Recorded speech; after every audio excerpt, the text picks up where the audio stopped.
મારું નામ નિલેશ રામભાઈ હેરભા છે, વોર્ડ નંબર 15।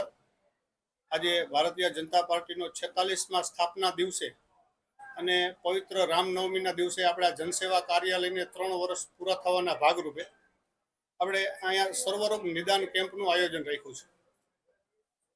આ કેમ્પમાં કયા કયા દર્દીઓને લાભ મળશે? આ કેમ્પમાં આંખના ડૉક્ટર છે, જે વિનામૂલ્યે એની સારવાર કરશે, એના ચશ્મા આપશે। હાડકાના ડૉક્ટર છે, ઓર્થોપેડિકના એમડી ડૉક્ટર છે, તપાસ મફત કરી આપશે અને દવા પણ મફત આપશે।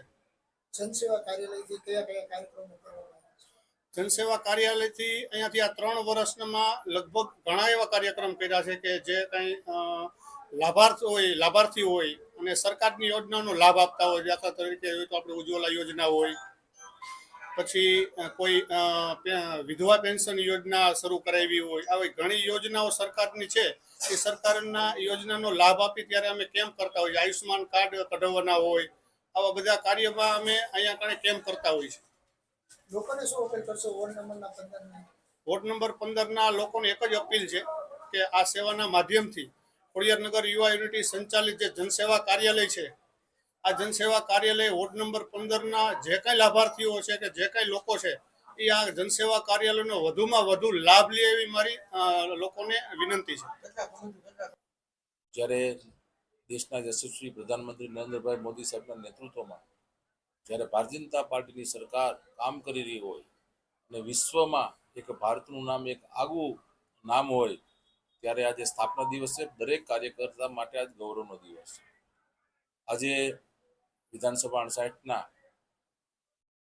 જનસેવા જે પેટા જનસેવા કાર્યાલય છે, અહીંયા અમારે ખોડિયારનગરમાં જે ખોડિયારનગરના તમામ આગેવાનો કાર્યકર્તાઓમાં ખાસ કરી મારા નિલેશભાઈ હેરભા અને એની સમગ્ર ટીમ અહીંયા લોકોના સુખ દુઃખમાં હંમેશા સાથે હોય છે।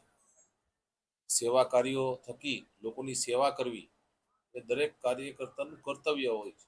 એટલે જ અમે એમ કહીએ છીએ કે સેવા હી સંગઠન, અને સેવાના ભાવ સાથે આજે જ્યારે નિલેશભાઈ હેરભા અને સમગ્ર ટીમે જ્યારે આજે સર્વરોગ નિદાન કેમ્પ, લોકોને આંખ તપાસવાની હોય, કોઈ હાડકાની તકલીફ હોય, કોઈ દાંતની હોય, કોઈને બીપી ડાયાબિટીસ, એવા અનેક રોગોની નિઃશુલ્ક દવા સાથેનો કેમ્પ અને ચશ્મા પણ ફ્રીમાં આજે ખૂબ મોટી સંખ્યામાં આ પછાત એરિયા છે, મધ્યમ વર્ગનો એરિયા છે, સામાન્ય માણસો કારખાનામાં મજૂરીમાં કામ કરતા હોય, ગરીબ દરિદ્ર નારાયણ જે દર્દી છે, એની સેવાનો આજના એક રામનવમી અને ભાજપના સ્થાપના દિવસે જ્યારે કાર્યક્રમ રાખ્યો છે, ત્યારે ખૂબ ખૂબ શુભકામના પાઠવું છું। સાથે સાથે મારા જે કાંઈ મયુરભાઈ ભમર એ ખૂબ સેવાભાવી અને આ કેમ્પમાં જે કાંઈ તમામ આયોજન હોય, એની વ્યવસ્થા ગોઠવવાની હોય, પોતાના સ્વખર્ચે વિધાનસભા 59માં અલગ અલગ વોર્ડોમાં